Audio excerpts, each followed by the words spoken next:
Syederolun jembatan Rangka Baja Krung Tingkem, Kutablang Biren yang dibangun sejak Maret lalu diperkirakan selesai akhir tahun ini. Bahkan ditargetkan jembatan ini sudah kembali dapat dilintasi kendaraan pada pertengahan Januari tahun depan.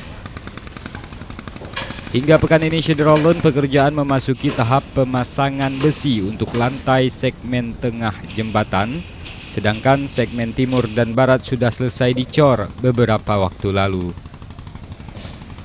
Sementara itu Syederolun, tingginya curah hujan mengakibatkan debit dan arus sungai Krung Tingkem semakin deras sejak 2 pekan terakhir.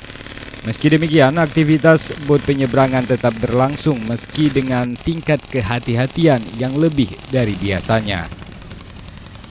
Dari Biren, Yusmandin Idris, Serambi On TV.